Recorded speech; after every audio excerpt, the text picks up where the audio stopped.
Well, I was about to. I just messaged this illustrious man to my right, saying, "I'm just going live. Be there when you're ready." And lo and behold, the moment I press the countdown button, he appears. Hello, everyone. Welcome back to Gooner Gathering. My name is PoshBertie, the poshest man in all of sports entertainment, and joining me is one of our regular guests on the show. It's the brilliant Spencer. How are you, sir? I'm doing well. Glad to be off work. Glad to be talking a little Arsenal for a little bit. Get a little break from my boring, mundane job. But I'm doing excellent, man. I mean, international break. Can't lose, can't win. Mm. So. I know, and unfortunately, we have to not see Tottenham drop any more points, which is what they've been doing the past two games. But excellent. No, Stacey's already in the chat. Good evening to you. So even though it's obviously the international break, lots has been going on regarding Arsenal Football Club, which we'll discuss here. One of which is a certain interview that one Aaron Ramsdale did. Gooner Gossip TV is in the chat. Great to see you, Sophie. Thank you for being in the chat.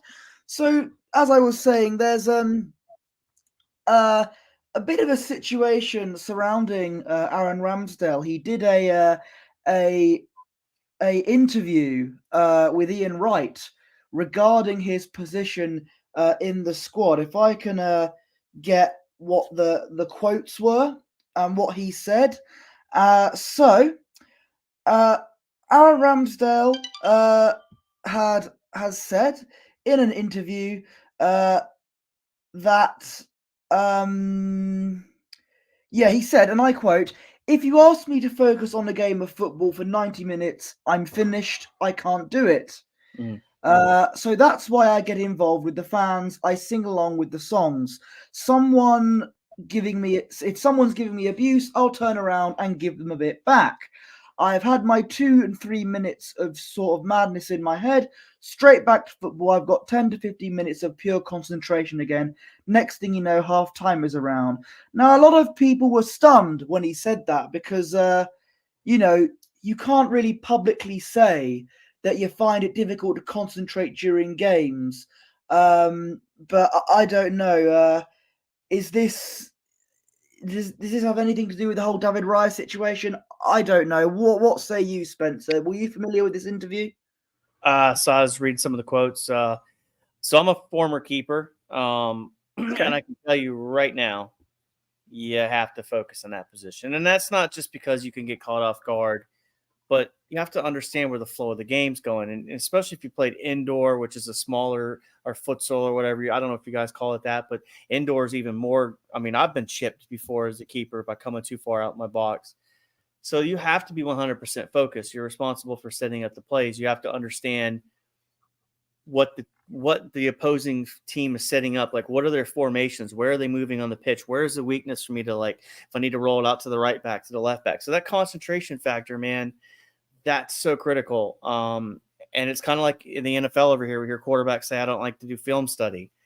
Well, if you don't do film study, you're not going to get better. So it's one of those things where I think that's and that's a pretty damning quote. I would have never said. I mean, I could have said that offline joking, but don't put that on press, man. That's a bad look. Sophie says, "I understand Ramsdale. I can't concentrate for 2 minutes on anything." The difference with you and Ramsdale is, Sophie, as far as I'm aware, you're not a main goalkeeper for Arsenal Football Club, one of the biggest clubs in the Premier League. So you can get away with not being able to concentrate for 2 minutes on anything. When you're a goalkeeper for one of the biggest clubs in the Premier League, that's a little bit different, I think. I can see. Sorry. Oh, there you go. Thank you. The dogs are here. It's Win. No. Good to no. So whilst I was a bit surprised originally with Ramsdale making these comments, because I've seen him in goal, obviously for us last season when he was making great saves. I think of the Tottenham game at White Hart Lane, and I think of the Liverpool game at Anfield, where if it wasn't for him in goal, we probably would have lost that.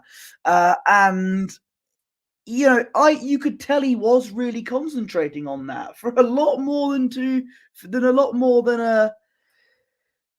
he would probably think. Our founding father, Gunali Meads, is in the chat.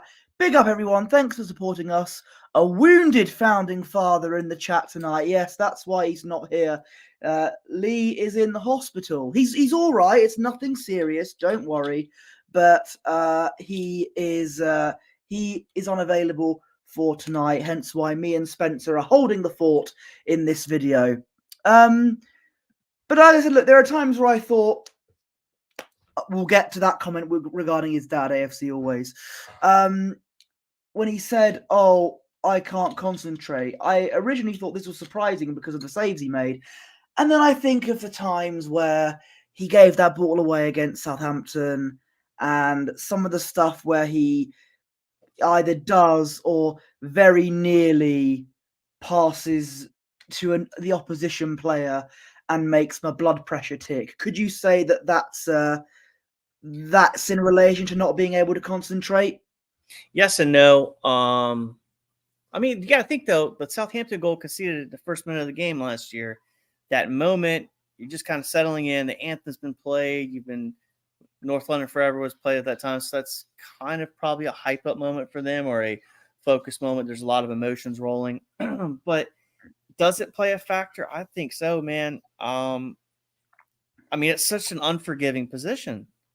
Like, you can lose the ball in midfield. I mean, we can go to stats.com and look at the amount of guys that, I mean, you'll see a guy that'll complete 75% of his passes on a weekend. If you stop 75% of your shots, you potentially could be down 3 or 4-0. And the distribution, the concert, it all plays into it. Is that why Raya was brought in?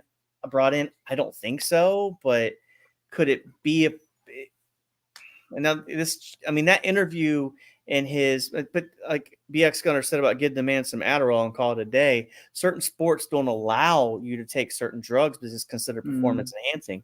Baseball is one of them, specifically in the States. There was a guy that was a 300 hitter, excellent. And then he got busted for Adderall and then became a 150 hitter. And he couldn't concentrate. You'd see videos of him looking here and the ball's over here. Just the mental aspect of it. And ADD is a big thing nowadays, and it's not something to be embarrassed by, but I have it. I mean, but it's one of those things, like your doctor has to concentrate. Your airplane pilot has to concentrate. The goalkeeper has to concentrate. There's no much more. We're not talking life and death here, but it's such a mental aspect of the game.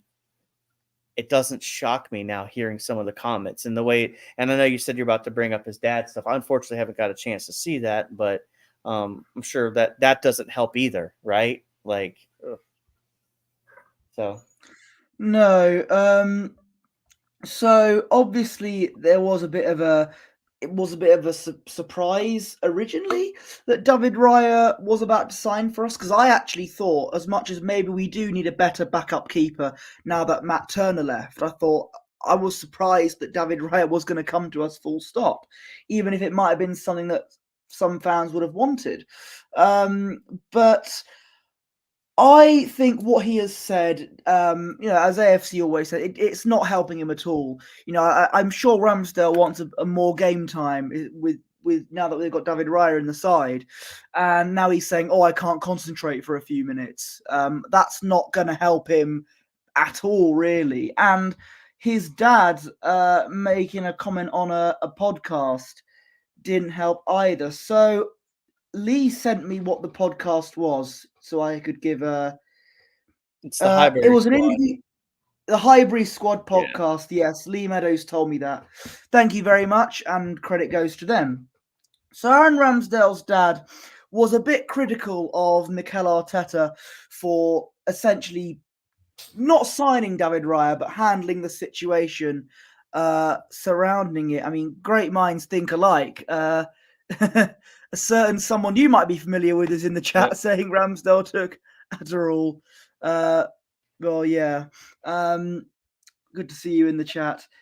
So Ramsdale's dad, Nick, said, and Lee Meadows is going to like this quote because it's kind of a familiar wrestling reference. He's lost his smile, like Shawn Michaels in 1997. And he questioned Arteta's lack of any explanation. And he said, when I spoke to Mr. Arteta on the phone before he signed Aaron, he said he wanted Aaron, but now you know David Raya's back on the market and he's had David Raya. Why would you extend a goalkeeper of any player's contract and then 2 months later or 3 months later? Aaron is going to be the cup goalkeeper and David Raya is going to be the main man unless something happens, an injury or a sending off. Aaron's got to live with that, and he's living with that even though he's not been told it by anybody. Aaron's lost that smile when he was holding onto that ball at this moment in time. And it is difficult. It's really difficult to see him there. And we all keep saying you need to keep smiling. However, Nick Ramsdale also went and said David Raya is a great goalkeeper and it's not his fault. He's just come in as a goalkeeper. Aaron says he's a lovely guy and he works hard with him. Try and help him as much as he can to settle in with the squad. Look, to be honest, I know that he rectified his comments there, saying that everything was fine between Ramsdale and Raya, but I think he's just adding a bit more gasoline to what seems like a brewing fire, don't you think? Yeah, and his dad has to be a little smarter than that. Well, why would you extend him because we want to, if we sell him, we want to make money. Like it's a business, right? I mean, this is the unfortunate thing about it. And I like Ramsdale. To me, Ramsdale and Raya, I don't really see a massive difference between the two. So I'm really content with either goalkeeper in my mind. But at the same time, his dad, it's almost like his dad's forcing a move because he noticed the writings on the wall. And Ramsdale may not think the writings on the wall, but his dad knows it. But, you got to think about the salary they have him on and making good money. I mean, you don't want to sit there and be a backup because you're an ultimate competitor and you want to compete for the England #1 shirt because that's probably his ultimate goal. But and you can't compete for that #1 shirt when you're not exactly playing, aren't you? I mean, that's the thing too. I mean, and I was actually thinking about some of the comments in the context of everything. We've been really blessed with goalkeepers at this club, in my opinion, and especially, I'd say post Peter Cech. Like Leno wasn't a bad goalkeeper. He just couldn't do certain things on his feet. So as a shot stopper, I thought Leno was really good. Emi Martinez was well in his first season. Yeah, I mean, we've been very blessed. I mean, Ramsdale's been good. Runnerson was kind of a mistake, but in Runnerson's defense, Runnerson was thrown out there against Man City. That's not really that's not your good first taste of real live fire. But, the writing's on the wall, and I could see him moving in January. I don't think it's the right move, but his dad's going to force it. I mean, look at the interviews. It's attention that we don't need. Correct. I mean, it's gonna. What happens eventually is you create this locker room divide potentially. Where there's guys that like Ramsdale, like Raya, and I do think this decision to get rid of Ramsdale or Raya could potentially be a make or break one for Arteta. But we also thought getting rid of Emi Martinez was a mistake, right? And we could still make an argument Emi should have stayed. A lot of us, I think, liked Emi Martinez. It's going to be World Cup winner now.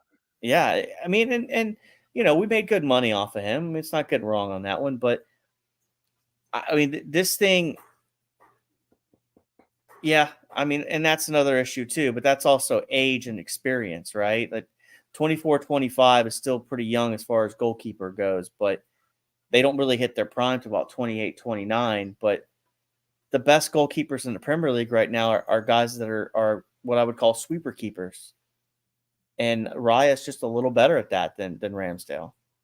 So it's going to be interesting, Posh, to see how this goes. I think it's going to potentially force a move in January. I don't think Arteta wants to get rid of Ramsdale in January, but I mean, you're going to have to potentially sell him to that lot down the road if you want to make a hefty price. Chelsea will give you a healthy price for him, but that's strengthening your rival. Do you want to do that? Arsenal and Chelsea like to exchange players left, right, and centre, don't they? We've seen it with a bunch of them giving their players to us, and of course, we gave Giroud to them not so long ago. But yeah, Gooner Gathering Mr. Meadows says, up until before the interview, I felt Ramsdale would have stayed until next summer, but I'm not sure if there's a way back from this. I agree. Like I think I could not see him leaving in January. I could probably, if he wants to leave, see him going next summer. But he probably shouldn't have said, "Oh, I can't concentrate." I think Arteta's going to focus on that and go, "Well, if you can't concentrate, what's the point of you being in goal?" That's the issue.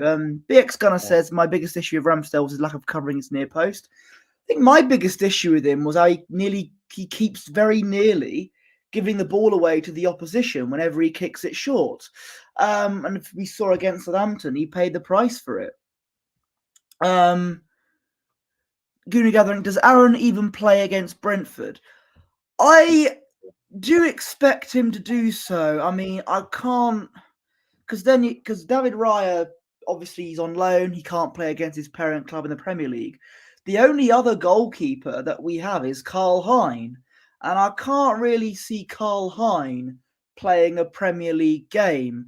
I think that would be a bit silly if that happens. Famous last words, I think he might still start. What do you think, Spencer? Do you think he'll start against Brentford? Yeah, I think he starts. I mean, there's an interesting comment by BX up here. Is it possible that Arteta hasn't said anything to Ramsdale about the situation? And I think that's probably possible, right? But I guarantee you that Edu's probably knocking on the door with Arteta and be like, you're going to have to address this, or Josh, whoever. So, because I mean, it becomes it's going to potentially he's going to start. He's going to have to start because like you said, you can't push Carl Hein out there. So I think what this might do is this might actually breed a January transfer of Ramsdale out and a number 2 in. And that's why I kind of hate getting rid of Matt Turner, because if people can talk about whether, the levels to him, but I mean, he's still a suitable backup, but we had to move on. Let's not get ourselves on that one. But now you put yourself in a situation where you're going to have to potentially sell Ramsdale and buy a backup. And I mean, I think the best backup we potentially have is on loan at Wrexham, in my opinion, but he's on loan playing. I was going to say Ben Foster, but no. No. We wish, right? Good podcasting, right? I can't remember his name. He's busy on cycling, isn't he? Oh, I'm telling you, man. Arthur Okonos, I think is his name. I can't pronounce it properly, so I'm butchering it.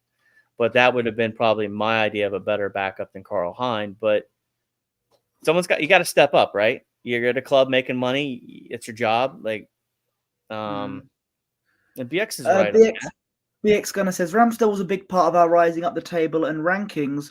We've only gotten better. I didn't see the goalkeeper position as an area that needed direct attention. We just need a number 2, a backup.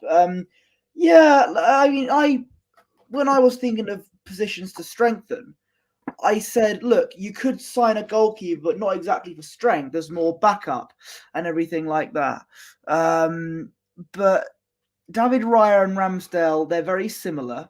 Like they're they say the same level really. Because when I saw Raya play for Brentford, I actually thought he was very good, and I was really pleased we signed him, because you can have 2 good goalkeepers in your team. I mean, look at Man City, Ederson and Ortega, 2 very good goalkeepers that can be swapped around when you need to. But it's because, yeah, there have been a few times where Raya may not have been the most amazing in goal, but I don't think he has put not very much wrong. I think the game against Burnley, was one of his better games. And against Sheffield United, I think he's improved on his distribution, because he did look a bit nervy against Man City. Yeah. But I think his distribution has improved since then. And Lee says, I feel Raya is much better with the ball at his feet. I do think that. And even when he started, and I mentioned this on the channel, he's a bit better at kind of whenever he clutches the ball or whatever, it feels a bit more reassuring. I think. I don't know, but he looks a bit more calmer with the ball. That's how I saw. I think that's what I said when he first started playing for us. Spencer, what have you made of Raya so far for Arsenal? So no, I've talked to me and Ryan and Mr. Arsenal have talked about this, and my personal opinion is I don't see much of a difference between each of them. But I mean, I think they're both really good, so I still categorize them as like we're lucky to have both of them, right? Let's be realistic here. What I'm getting at, and I'm not sitting on the fence, but I'm starting to lean more towards Raya based on the comments. And and you also have to go back, and I think I've said this before. When Brentford first got promoted, Arsenal flirted with trying to get David Raya out of Brentford. A buddy of mine, Matt, his brother's a massive Brentford fan. They're both Americans around here. I think he's a big Brentford fan, and he talks highly of David Raya.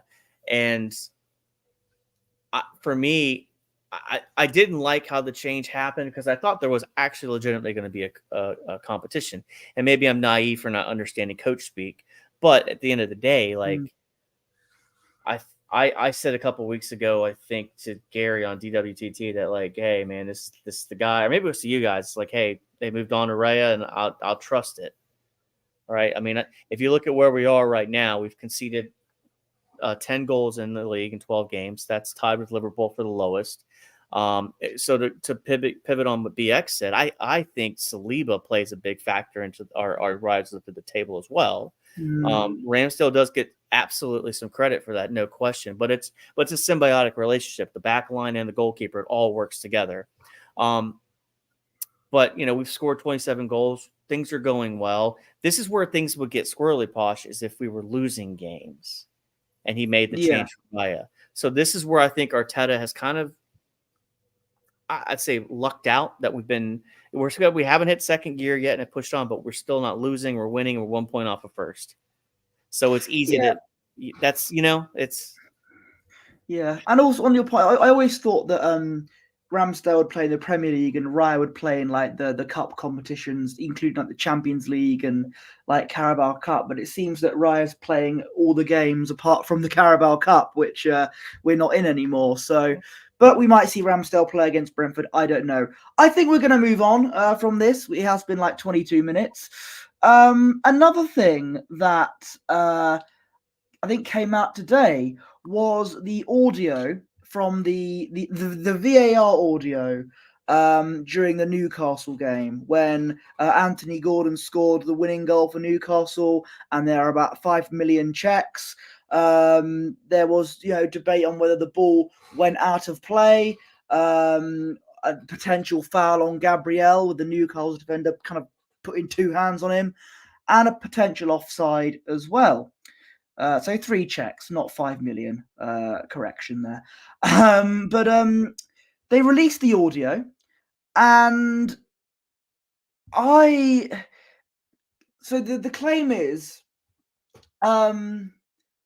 that they may have got things. They claim they've got it right because the ball was out of play, apart from a potential foul on Gabriel. Now, I didn't know what was going on. Oh, there we go. Yeah, they released the audio on that, Lee, as he's in the chat there playing with our buttons. But yeah, now I'm not. Have you listened to the audio, the VAR audio on this, Spencer? A little bit of it. It's just honestly, I've kind of moved on. Yeah. I don't like it. I'm irritated. I'm angry about it, but I can't. So for me, I don't think I've had a chance to talk about this. I think the ball was still in. So I don't like the rule of the ball has to leave play. Again, I'm over here. If it breaks the plane, it's out. That's in football, baseball, whatever. But that's a foul, man. Like all day, 2 hands to the back. It says it in the FA rules, chapter 12. 2 hands to the back, or a push. It's a foul. They didn't check the handball. It's the on-field ref asked them to, and I think I saw a tweet from someone saying that it's straight incompetence. I think what it is, Posh, is nobody wants to take accountability for the question for the call. So the on-field ref deflects the VAR. VAR deflects back to the on-field ref. So there's like this finger pointing like a Spider-Man meme, and no one wants to take accountability and be like, hey, this is what I mean. And Howard Webb gets up here, and it's almost comical at this point to sit here and have these discussions and well, let's release the audio from what happened this week. And then you take Sunday's game between Chelsea and City, and it was an excellent game going back and forth. And that's what people love, right? They love the high scoring, high paced game. The audio is just criminal at this point. They're just incompetent, man. Like, you know, it's just it is very irritating. Yeah, I mean, I sound like a broken record talking about it, but it is taking the enjoyment out of the game. That's how I see it, I think. And you know, I've made my point on that. But people say, "Oh, it's the people in charge of it." Yeah, but it happens every week. But what I also do think is, okay, if they claim they got that, they also claim that they did get something wrong, which is that both Kai Havertz and Bruno Guimaraes for Newcastle both should have been sent off for what they did in the first half. Havertz with that sliding tackle to Sean Longstaff, and Guimaraes with that elbow to Jorginho. Do you remember those? Do you think they either one or both of them should have been sent off? Havertz was fine. He got the ball. Like he slid with 1 foot out, and then his, I guess, trailing leg, shall we say, is the one that made contact. It wasn't a 2-footed tackle. It wasn't a vicious tackle. Was it smart? That's a different discussion. I think it was stupid to make that call at that time, to make that tackle at that time. It didn't warrant that overreaction from him. So that's another discussion. Bruno Guimaraes, like, you ran by a guy, took your forearm and slammed it into a dude's head. It's not a natural football movement. That's a blatant red card. So to me, Howard Webb got up there and is like, yeah, Arsenal, you probably got done wrong, but you got lucky here. You should have been sent off here. I mean, it was, to me, like, it was a good game between Newcastle and Arsenal. And a 0-0 draw would have been, like, I think that would have been fair. And I think we would have been okay with that, to be fair, just given going up there and where they're at. But it just, to sit there and say that they both, it seems to me like it's all coach speak at this time, and they expect us to be dumb to, like, not to just accept what Howard Webb says. And it's weird, man. It's a weird dynamic, because over here, like, they'll throw refs under the bus in a heartbeat. Like, it's just what we do over here. But over there, it's kind of like this, well, you know, Mike Dean's my buddy, and, you know, like Paul Merson, when he went off on Mike Dean on that day, that was excellent. That needed to be happening. That needs to happen. You can't be calling games where people's livelihoods are in. I mean, look at clubs that go down. People take pay cuts, even probably people within the backroom staff. I mean, got to help my mate. You see, it's horrible, man. It's just criminal, and it's lack of accountability. It's incompetence. You just need to ship the whole lot of them out. Maybe the answer is go to Spain, buy every single one of their referees, and just bring them in and fire everybody from the PGMO. That's the solution. You might be onto something there, or maybe just get the umpires from the cricket or something. You know, I don't know. Rugby guys, we could teach them. Yeah, who knows? Paul Merson is a legend. You're absolutely right. AFC always. And yeah, even Richard Keys said that it was wrong. And Richard Keys has been one of the biggest Arsenal critiques in the pundit world you have ever seen.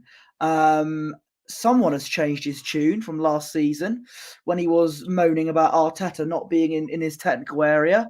Don't you think I forget, Richard? Stop trying to turn babyface on us. But yeah, I've been asked a question in the private chat. What's the story about Chelsea getting a points deduction? So I've actually, you've reminded me of that. I forgot about that, but I'm not sure. I don't know what for. Is there financial fair play reasons? Is it because of that? I'm not too sure. I think I might have to do a bit more research into that. Look it up real quick as you go. Chelsea points deduction. Chelsea could face Premier League points deduction as leaked files raise questions over how Abramovich funded the club. Okay. I mean, look, I don't know much into this. I can't really discuss all of that. this isn't a Chelsea channel, I think we'll let them deal with their issues, I think. But again, I can't really say much onto it because I've only just found out, really.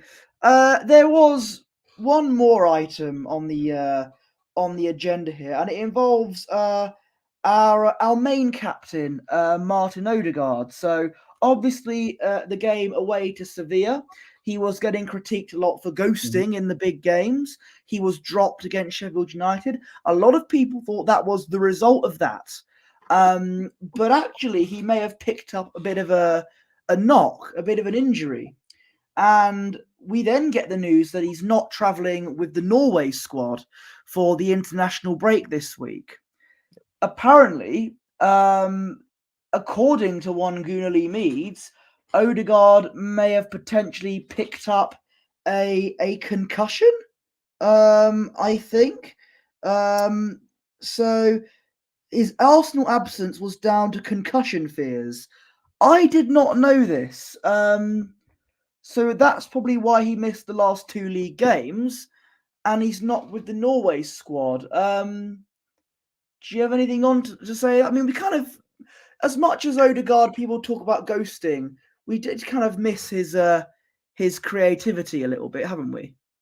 We have, and I'll be fair with you. I made a comment earlier this week, and I got BX to laugh.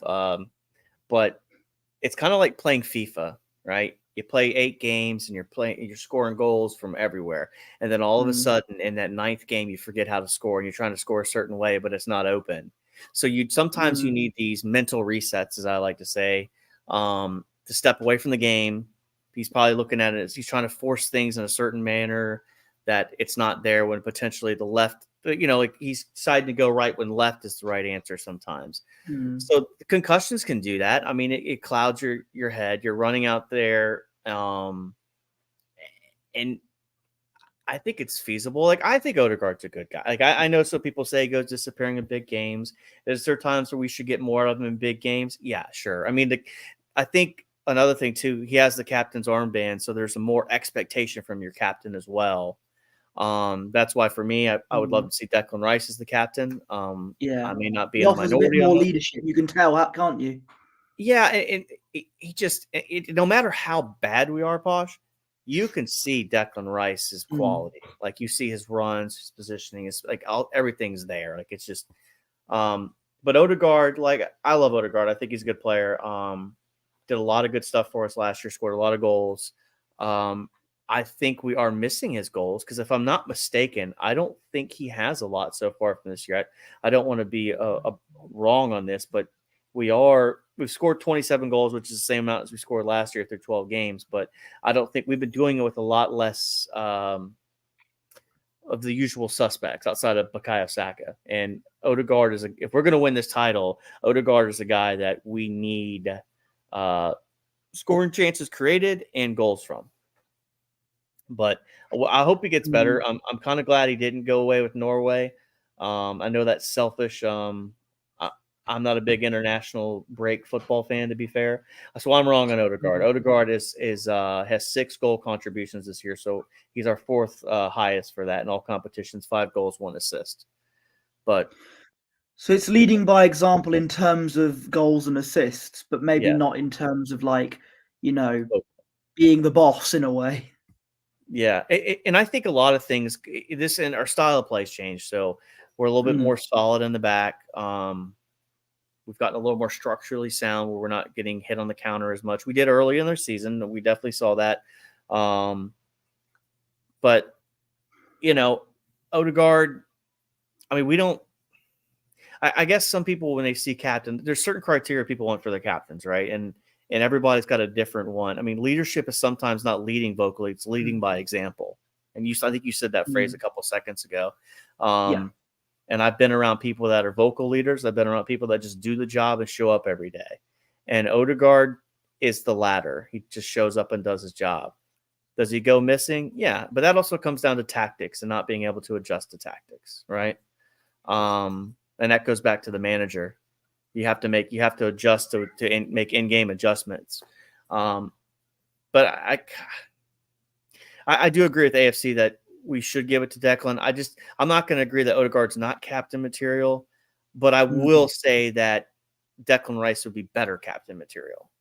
So yeah, you can tell the way he's a bit more of a leader in terms of telling the players like what to do and everything.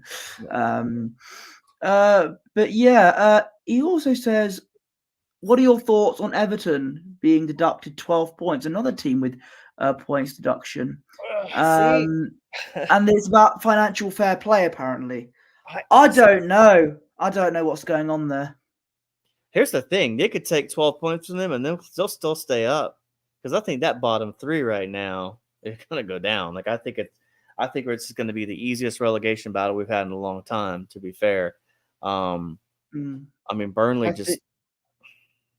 I think all of the three promoted clubs are going to end up going back down, and the way the championship table is at the moment, it could very well be the three teams that got relegated last season to come straight back up in Leeds, Leicester, Southampton. So next season we could see 2022-23 all over again. So that's the thing about the FFP. I just don't know. I have an opinion on this, and it's a biased one. And I just think certain people getting forced. It's like this. If there's a sketchy tackle in a Luton Arsenal game and a Luton player does it, he's getting sent off. But if Man City, Kovacic, for example, has a behind the player tackle on Odegaard on the back, just an example, as if it hasn't happened, Well, we can't really attack one of our top brands, can we? That's why I think a points deduction is. It didn't Man City just get through an FFP violation potentially, or Chelsea got. It depends on the size of the club, right? So this is kind of like we'll punish Everton, we'll punish the Chelsea one's a weird one. I don't know. We'll punish Derby, right? We'll punish them. But Man City, we're just going to tie that up in litigation for the next 115. All right. They can pay it to us. It's fine. They can offer us a hefty fee. It's all right. I do. But this is the bad thing about this, and I think Mr. Tom is a big Leeds fan. I don't know if you're familiar with him for the Full Nelson podcast, but Leeds got relegated, and the other ones. So there's a potential. What he was saying is that if Everton does get found guilty, that Leeds would potentially open up a litigation against Everton because the other clubs that got affected by them staying up, by them cheating. So I think that's where the fallout comes from the relegation teams versus Everton, which was kind of, let's be fair. Everton probably should have got relegated last year. Sean Dyche is the reason they stayed up. But like Lee said, City is still under investigation, and it will take a long time to sort out. Yeah, probably 115 charges is a lot, but all they need to hit you on is one to get something. But it's not going to change it. City's got so much money; they would find a way back up. But did you see the comment from AFC Always about us not taking shots outside the box?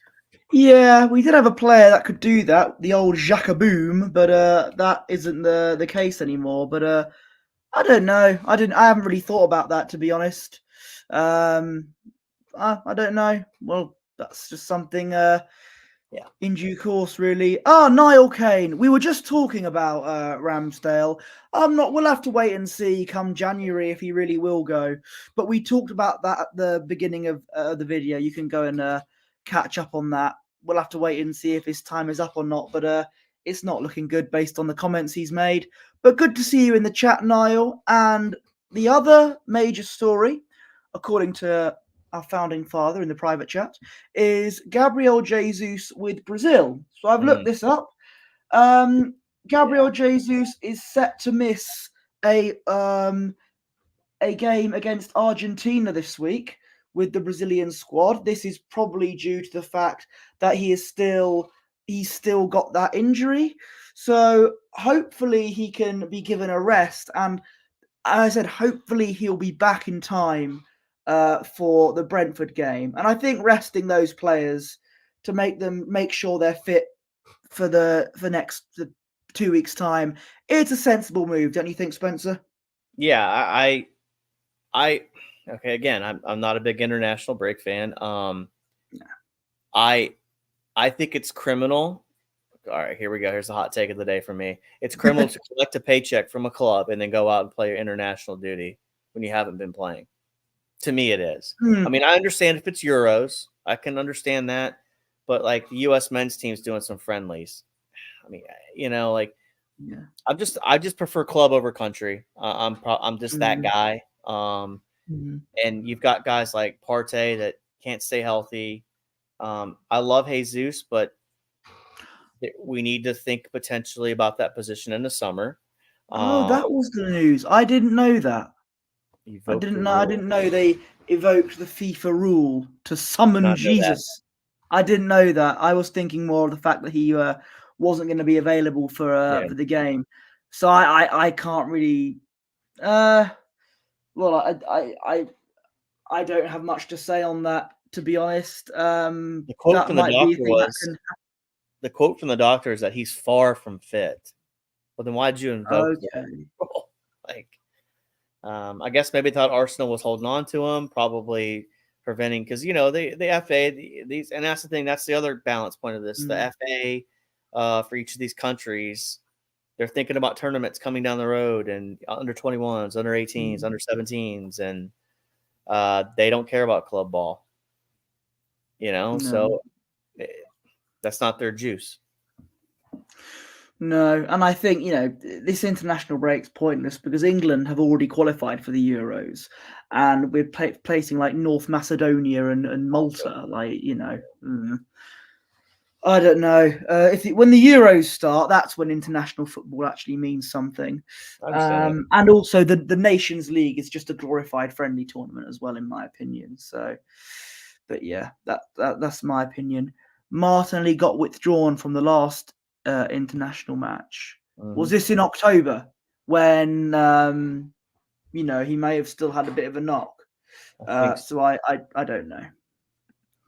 AFC always says giving Man City a fine is pointless. It'd hit Man City hard, either relegate them to League 2 or take away the trophies they've won. This similar situation happened with Rangers must have been about 10 years ago now. In the Scottish League, they went under serious financial troubles and got relegated into the lowest division in Scotland. They're obviously back up now, and they were back up ages ago. But yeah, if they want to hit Man City hard and take away the trophies they've won, that means we would have won the league last year. Yeah, they should do that. Give us the league title. Yeah, I don't think you could definitely do the relegation. But I don't think you could take the trophies away. Like, I don't know. I'm not a big history, I mean, because we all saw them win it, right? So it's like, it's like a participation award, isn't it? Really, but I get the argument against it. Like, I'm not, I'm not, I understand the anger from it because it is infuriating, because it does feel like the nation-backed states or nation-backed clubs are going to potentially, I mean, we could be having, like, maybe a salary cap is needed, right? A more efficiently ran salary cap. But I know that's the American sports, and that probably won't make some people happy when I say that. But I mean, when you have Saudi out there, I mean, I think AFC always just brought it up, man. I saw Fabrizio's tweet this morning. Oh, Neves potentially to Arsenal or Newcastle. And I called the Newcastle move like months ago. I think I said it to you. I was like, it's going to happen.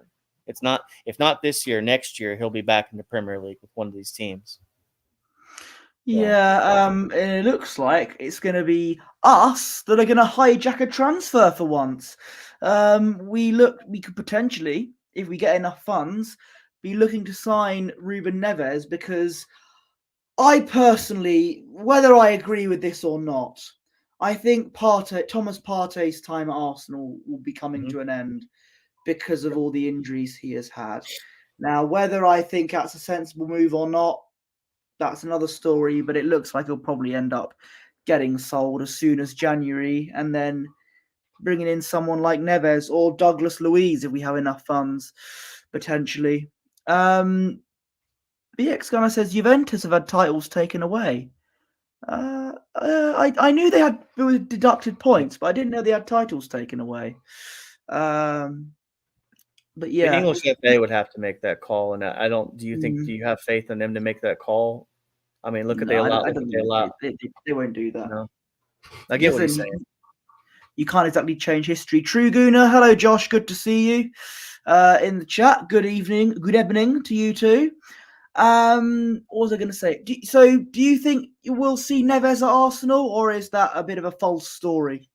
I don't think it's a false story. I think it's a Newcastle move. I'm like dead set on that. Like there is a world where a couple of these Saudi moves, like Mane's probably done. I think Mane probably stays in Saudi.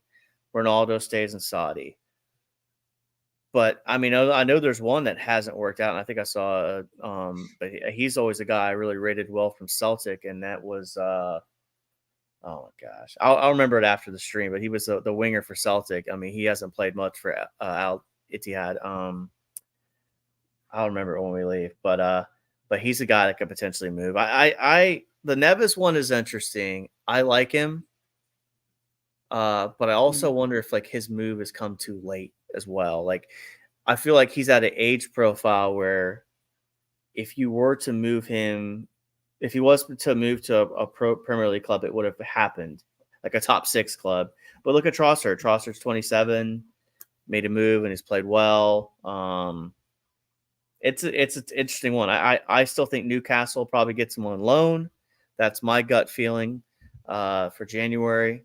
But again, you did see the article recently where the Premier League was going to vote on banning transfers from it was like loanees. I'll find the article and send it to you. But they were going to vote on kind of like, hey, preventing the Saudis from buying players and shipping them back in.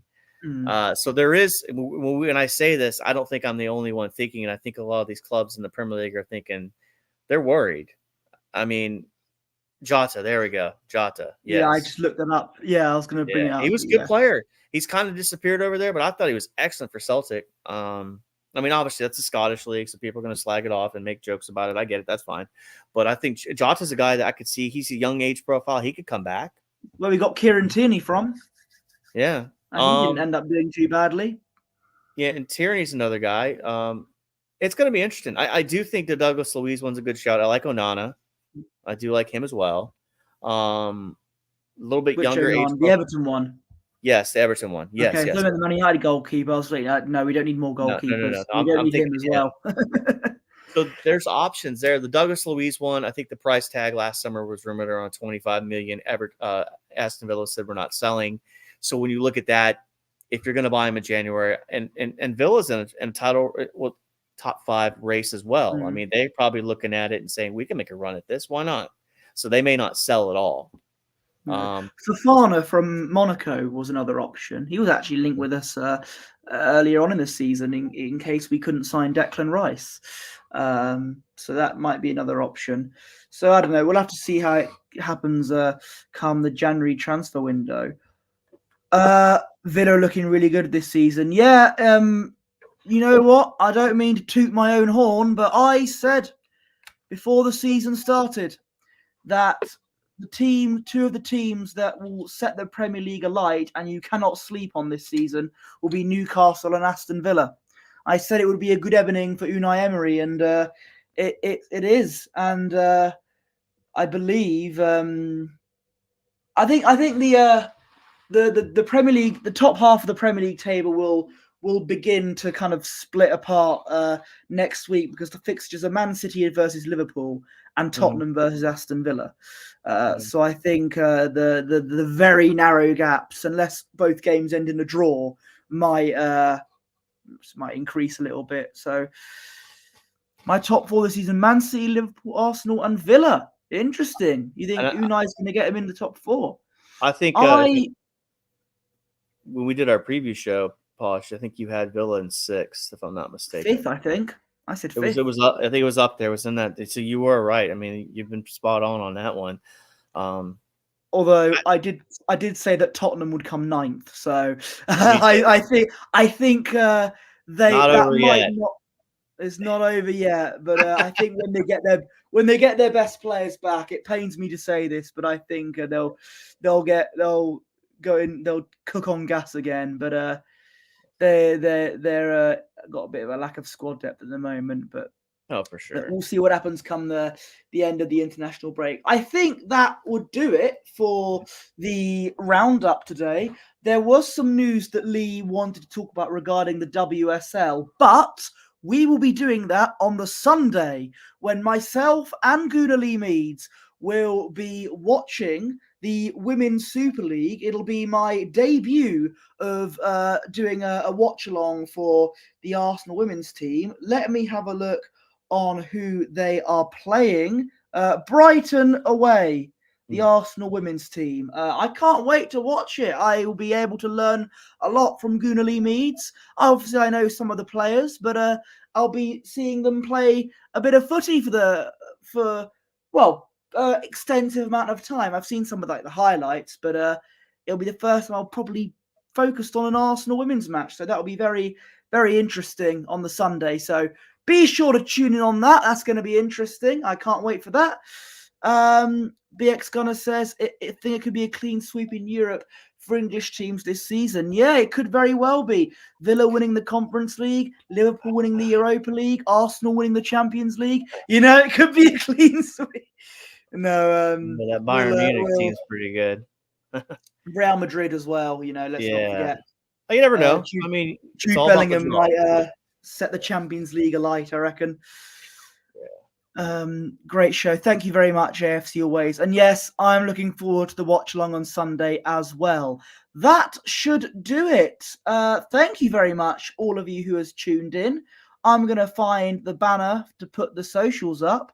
That's right there. Here we go. Spencer, tell the people watching where they can find you on the old social media. So you can find me at Arsenal9986 on Twitter. I'm on Instagram at Arsenal9986 and YouTube Bronco and VA9986. I haven't done any content in a long time. I've been helping out Gooner Gathering when I can.